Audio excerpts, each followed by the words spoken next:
के रूप में जिसे मैं मानता हूं, जो रमाकांत मिश्र, पंडित श्यामलाल चतुर्वेदी और पंडित राम नारायण शुक्ल की आत्मा से अभिप्राणित है, इस पवित्र भूमि में आपके सामने मैं आपका आइकॉन रखता हूं। जो पीछे बच्चे बैठे हैं, सामने लड़कियां बैठी हैं, मात्र बेटियां बैठी हैं, कि आइकॉन कौन है, हु इज आइकॉन, कौन है आपका आइकॉन? वो युवराज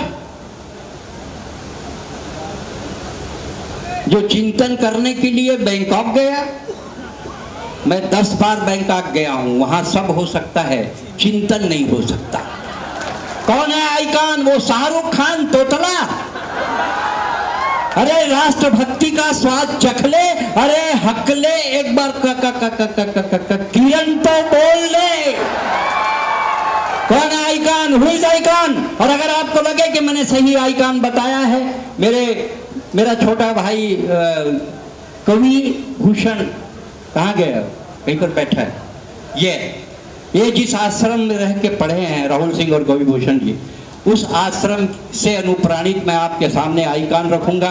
और अगर आपको लगे कि मैंने सही आइकॉन रखा है तो अब तक की सर्वाधिक तालियां बजाइएगा। हमारा आइकॉन है स्वामी विवेकानंद। हमारे आइकॉन है स्वामी विवेकानंद। और क्यों है स्वामी विवेकानंद? जब विवेकानंद शिकागो गए, एक सुंदर युवती ने उनके सामने शादी का प्रस्ताव रखा। विवेकानंद जी ने कहा, आप मुझसे शादी क्यों करना चाहती हैं? उस युवती ने कहा, आप अलौकिक व्यक्तित्व के धनी हैं, आपसे और मुझसे मिलकर जो संतान होगी वो अलौकिक होगी। विवेकानंद जी का जवाब आखिरी तक पहुंचे तो तालियों से अनुमोदित करिएगा जो जवाब विवेकानंद जी ने दिया। विवेकानंद जी ने शिकागो की छाती में कहा, इसके लिए आपको शादी करने की जरूरत नहीं है, आप मुझको अपना बेटा स्वीकार कर लो।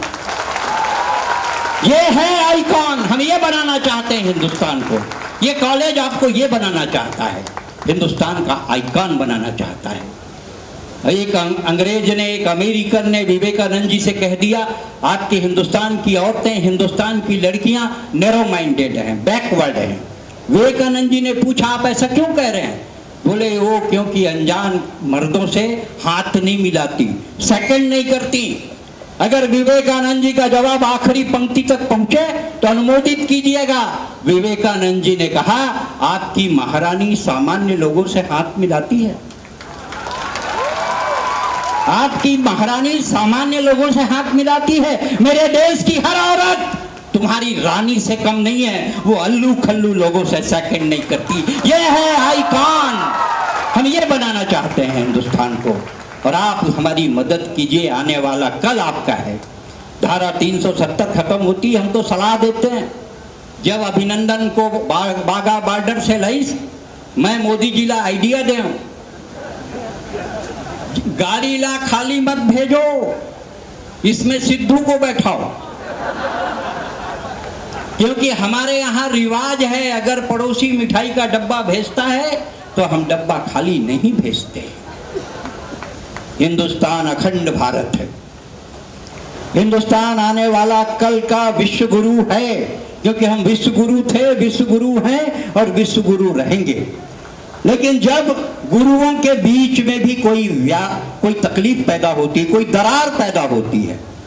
मैं बहुत दिनों बाद स्नातक कॉलेज आया, जिसको आप विप्र कॉलेज कहते हैं, मैं तो स्नातक कॉलेज के नाम से ही जानता हूँ। मुझे पता चला कि कुछ गुरुदेवों को पीड़ा है, तकलीफ है, अड़चन है, असंतुष्ट हैं।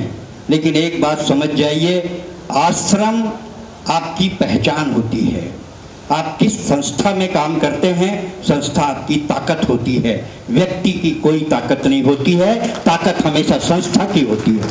आज आपको पूछा जाता है, आज आपको परखा जाता है, आज आपको यूनिवर्सिटी में सम्मान दिया जाता है, तो इसलिए दिया जाता है कि आप स्नातक कॉलेज के प्रोफेसर हैं।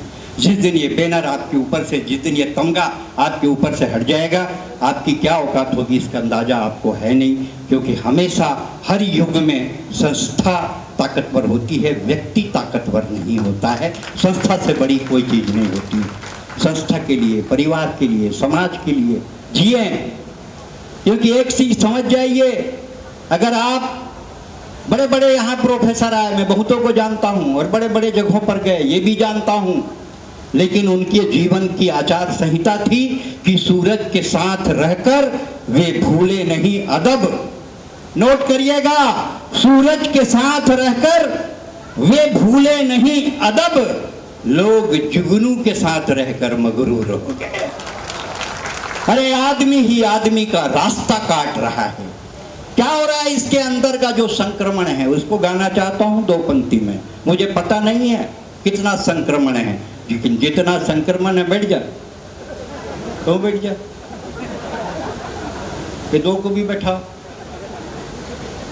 ये जो लेट आते ना, ये हमारी संस्कृति है। अमेरिका के वर्ल्ड ट्रेड सेंटर में जिन लेट गिनना वही मन बाचीन, बाकी सब निपट गए। लेट आना हमारी संस्कृति है। लेट आओ, अच्छी बात है, और सामने की कुर्सी में बैठो, ये भी बहुत अच्छी बात है। अब एक चीज़ मैं बताता हूँ, जिन्हें सामने में कुर्सी में बैठे ना, मैं तो बम्बई में कवि सम्मेलन करत रहा हूँ, सामने की कोई ताली ना बजाए। मैं कह रहा आप ताली नहीं बजाते हैं? बोले हम क्यों बजाएं, अमीर हैं, आदमी रखे पीछे वो बजाएंगे। मैं कह तुम हंसते भी नहीं हो? बोले हम क्यों हंसे, अमीर हैं, आदमी रखे पीछे वो हंसेंगे। 2 साल बाद होकर शादी हो गए। मैं क्या अभी भी है कि आदमी रखे हैं? तो बिलासपुर के लोगों, इतने अमीर कभी मत बनना कि हंसने और ताली बजाने के लिए आदमी रखने की जरूरत पड़े। एक बार बजा कर बताइए आप कितना बजा सकते हैं। मल्लिका शेरावत, ये डाल की ट्रमन हाथ उठा दे भैया, यही वाला भैया, यही ले भैया, यही नहीं, जिसे मल्लिका शेरावत कर खास है तो इसने टाइम। मल्लिका शेरावत 5 मिनट के लिए बाबा रामदेव से मिली। मल्लिका शेरावत 5 मिनट के लिए बाबा रामदेव से मिली। बाबा की एक आंख बंद हुई जो आज तक नहीं खुली। राखी सावंत का स्वयंवर जब टीवी पे आता था, हमारे गांव का हर बूढ़ा चश्मा पोंछ के टीवी के सामने बैठ जाता था। हमने कहा बाबा इस उम्र में स्वयंवर से क्या लेना देना? बोले बेटा जब तक सांस है तब तक आस है, जब तक सांस है तब तक आस है। और ये स्वयंवर में धनुष तोड़ने से क्या, इसमें तो मेरा भी आस है। जो लड़कियां, लड़कों की तरफ से बोल, लड़के ताली बजाना, जो लड़कियां अपनी किताबों में आमिर और सलमान के फोटो दबाती हैं, जो लड़कियां अपनी किताबों में आमिर और सलमान के फोटो दबाती हैं, उन्हीं लड़कियों की शादी अक्सर जेठालाल से हो जाती है।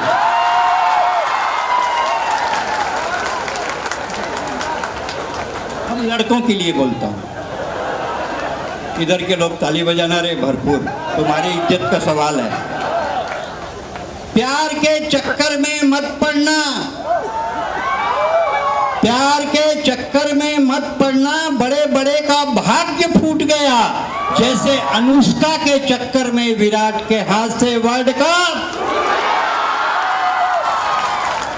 कप छूट गया।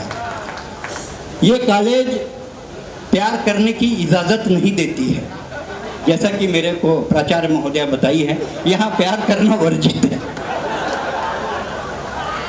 गोल बाजार में जाके करो,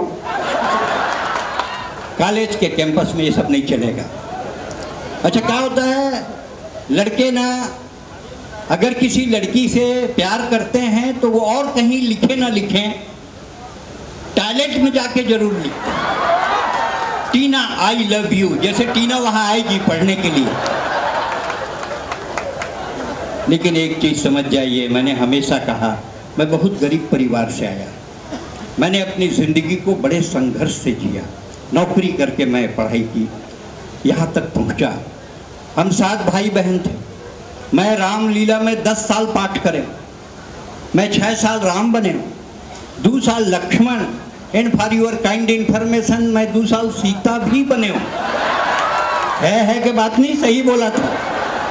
और जब रावण आई सीता हरण के दिन, वो मोला देखी तो अपन आइडिया ड्रॉप कर दी, इसका क्या हरण करना।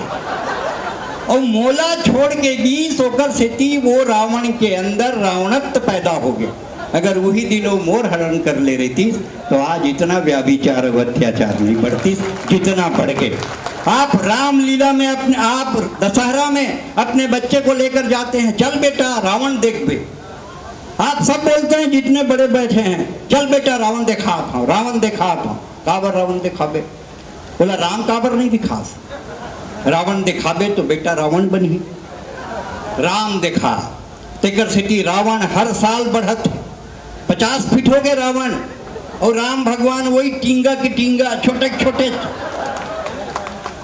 जैसा आप संस्कार बच्चे को दोगे, जो बच्चा देखेगा वही बच्चा सीखेगा। इसमें दोष बच्चों का नहीं है। आज आप महाविद्यालय के छात्र हैं, ये आपका सौभाग्य है कि आप इस महाविद्यालय में पढ़ते हैं, इस महाविद्यालय में पढ़ते हैं जिस महाविद्यालय से प्रदीप नारायण तिवारी DIG बने, जिस महाविद्यालय से आप ये भी कहते हैं कि सुरेंद्र दुबे ने अमेरिका के 11 क्षेत्रों में 11 देशों में कविताएं पढ़ी, विश्व के 11 देशों में कविताएं पढ़ी। आप बहुत सौभाग्यशाली हैं, आपके माँ बाप भाग्यशाली हैं जिन्होंने इस कॉलेज में आपको एडमिशन दिया। बस इतना ही है कि आप वो मत लिखना जो मैं आपको पहले बताया था। वो सिर्फ बताया था, लिखने के लिए नहीं बताया था, क्योंकि जो काम जिस उम्र में करना चाहिए उसी उम्र में करो। जब कॉलेज से पढ़ लिख के निकल जाओ, आत्मनिर्भर हो जाओ, व्यवसाय करने लगो, नौकरी करने लगो, तो ये भी करो, मैं मना नहीं करता हूँ आपको। अनूप जलोटा ने भजन के गजल के समय में भजन गाया, तो आज वो साला घूम घूम के वो लोटा को लेके घूम रहा। उम्र में सही काम होना चाहिए। राहुल गांधी शादी नहीं कर रहे, ये कोई अच्छी बात है? तुम वो ममता बनर्जी को लेटर लिखते हो, अरे दूसरे सही जगह में लेटर लिखो जहाँ कुछ काम पड़े। जिस उम्र में जो काम करना चाहिए वही शोभा देता है।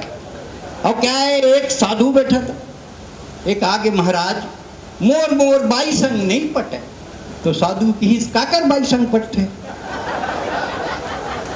नहीं मोर जेन पोगरी पर्सनल बाई है ओकर मोर संग नहीं पटे। एक आठन ताबीज देते तो मोर मोर बाई संग पटे लग जाती। साधु भड़क गए, ऐसा ताबीज होती साले हम साधु बनते हैं। बड़ा दिक्कत है। बाबा लोगों ने तो हिंदुस्तान का तबला बजा दिया है, चाहे राम रहीम हो, राम वृक्ष हो, राम कृपाल हो, आशा राम हो, जो भी एक वो चटनी वाले बाबा कृपा, हाँ ये बोला था, अगर चलिए हुए निर्मल बाबा, चश्मा ले टूटते हैं जो निर्मल बाबा, लेकिन आगे बाबा बहुत तकलीफ में हूँ बाबा। क्या बात है इसकी? वो मेरी बेटी भी भाग गई, मेरा लड़का भी बेरोजगार हो गया, करो तो क्या करूँ बाबा। इसकी कवि सम्मेलन में जाता है, जाता हूँ बाबा, सुरेंद्र दुबे को सुनता है, सुनता हूँ बाबा, ताली बजाई थी, नहीं बजाए तो बाबा बस वही कृपा रुकी हुई है, ताली बजा कृपा आने लगेगी। लेकिन क्या करें, हमारे पास टाइम नहीं है। पूरा देश कहता है टाइम नहीं। मैं पहली बार अमेरिका गया 1980 में, मैं कभी हवाई जहाज नहीं देखे रहे हूँ, और केला धर के गया रहा हूँ। काबर हमारे छत्तीसगढ़िया मन के रिवाज है, जाथन तो केरा धर के जाथन, ससुराल जाबो तो केरा धर के जाथन। कारी से हमार पहली बुजुर्ग मन बड़ा होशियार रही ने, बड़ा पराक्रमी रही ने, एक एक घर में 8 बच्चा 10 बच्चा ऐसे हुआ है। आजकल कोड़िया हो गए, एक एक 2 बच्चा रही थे, वो समय बहुत नहीं कर रही। और केला बांटे में बड़ा आसान रही से, तोड़ो बांटो, ले ले रे मंटरवा, ले रमिया ले, कई बार भुला जाए तो कुकुर खा ले केला ना। वो केला बड़ा मतलब आइडियल फल रही से। मैं जब अपन ससुराल आए, एक बार केरा धर के आए, जात रहा तो मोर सास 25 रुपया दीस, मोला बड़ा शर्म लगी। सतेक बड़ कवि साले देश विदेश के 25 रुपया धरा, तो मोर सारी कहा तो ढार लो जीजा जी, 1 दर्जन केरा तो लाने रहे हो। इसे भारी अपमान होते हमन ला, कोनो सीरियसली नहीं दे। मैं दुर्ग अस्पताल में डॉक्टर रहे, 20 साल तक डॉक्टर है। अगर छत्तीसगढ़ राज्य नहीं बनती तो मैं डॉक्टर ही रहती हूँ। फिर छत्तीसगढ़ राज्य बन गए, ये मन मोला लेला नहीं वहाँ ले, अलग बात है। क्या कर फोटो खींचा, ये फोटोग्राफर वही बनते जेकर बचपन में ताक झांक करे के आदत रही थी। वो क्या फोटो खींची, बिहार फोटो खींची, दुल्हा दुल्हन बैठे, दुल्हन के गाल न छुई, ऐसे कर, आंखें कर, ऐसे कर। तो दूल्हा किस क्या कर रहे यार, ये तुम इतने देर से दुल्हन को ये कर, इधर छू रहे उधर छू रहे, किस मैं इसको अपने ढंग से सेट कर रहा हूँ। तो कि ते साले सेट कर लेवे तो मैं क्या करूँ। ये फोटोग्राफर में बड़ा ऊंचा चीज है, एक से एक फोटो खींचते हैं, तो खींचे थे रजा मत खींच बाबू, तो कोई दिक्कत नहीं है, तो हमारे बहुत काम आवे। आज जो मैं आपके सामने कह रहा था, जब सम्मान वापसी हुई पद्मश्री पद्म भूषण सम्मान के खिलाफ, और सम्मान वापसी का दौर चला अनुपम खेर के साथ, इंडिया गेट में मैंने भी मार्च किया, क्योंकि मेरे को भी 2010 में भारत सरकार ने पद्मश्री दी थी। एक एबीपी के एंकर आ गए, आप सम्मान वापस करेंगे क्या इसी को? मैं कि बड़ा मुश्किल में तो मिले हैं, एकदम गरम भाप निकले थे, कैसे वापस कर दूं? बोले सब वापस कर रहे हैं। मैं बोला कौन सा सम्मान? बोले सर सरकार देती है। मैंने कहा गलत, सरकार कोई सम्मान नहीं देती है, सम्मान ये जनता देती है, इसकी ताकत देती है, इसकी तालियां देती है। अरे सम्मान जिन्होंने लौटाया, जनता उनको धिक्कारे, जुगनू की औकात नहीं जो ये सूरज को ललकारे। हम मुसलमान के खिलाफ नहीं हैं, एक बात समझ जाइए, हम मुसलमान के खिलाफ नहीं हैं, लेकिन हम हर उस आदमी के खिलाफ हैं जो हिंदुस्तान के खिलाफ है। जेएनयू से आंदोलन उठता है, अफजल हम शर्मिंदा हैं, तेरे कातिल जिंदा हैं, भारत माता मुर्दाबाद। इतनी आजादी तेरे को, तू मेरी माँ को गाली देगा? बोले अभिव्यक्ति की स्वतंत्रता है। अगर उनको अभिव्यक्ति की स्वतंत्रता है तो त्रिवेणी के इस परिसर में 3 दिव्य आत्माओं से अनुप्राणित इस महायज्ञ के महाआश्रम में मैं आधे मिनट की आजादी चाहता हूं आपसे भी, कि अगर लगे कि उनको अभिव्यक्ति की स्वतंत्रता है तो मुझे भी आधे मिनट की चाहिए, कि मेरा ये फरमान जेएनयू तक पहुंचा दो, और जो अफजल की करें पैरवी उनको भी लटका दो। हिंदुस्तान छत्तीसगढ़ का मुसलमान बहुत बेहतर है। आपको पता नहीं है, जो यहाँ मुसलमान बैठे हैं वो जानते होंगे, जब मुसलमान वजू करते हैं नमाज अदा करने के लिए, और अगर पानी ना मिले तो उस देश की मिट्टी से भी वजू करते हैं तो नमाज कबूल होती है, जिसको तयम्मुम कहा जाता है।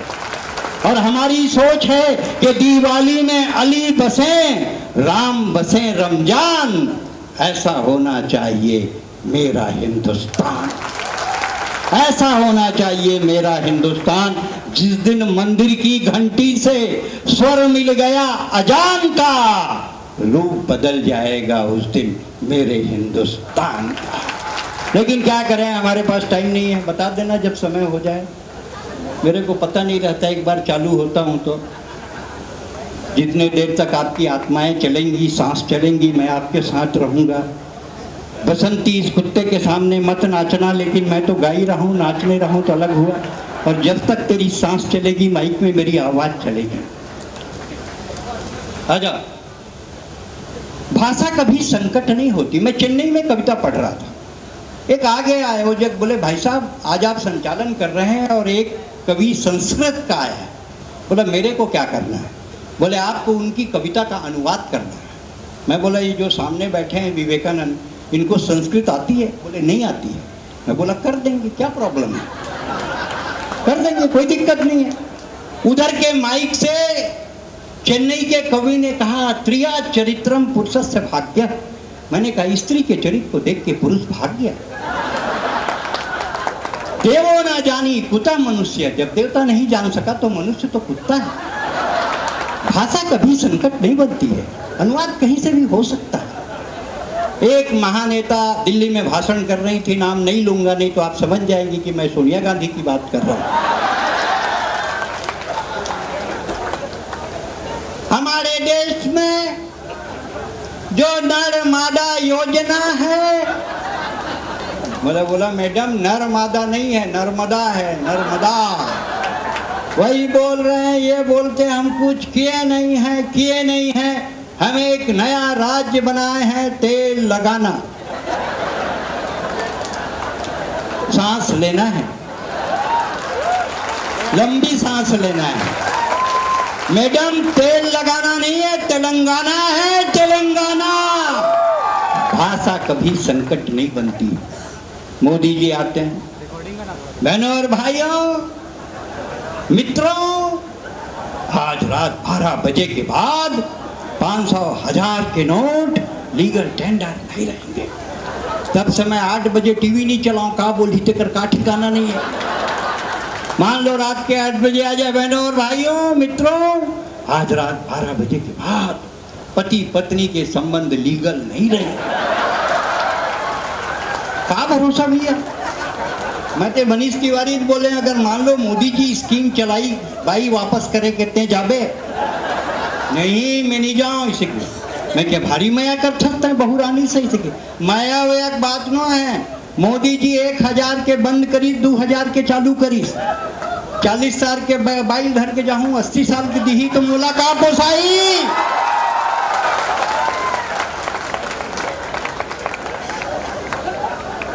लेकिन एक बात है, आप स्वीकार करेंगे कि ईस्ट इंडिया कंपनी ने बंगाल के रास्ते हिंदुस्तान में प्रवेश किया, फोकट में चाय बांटी, देश को गुलाम कर दिया और एक चाय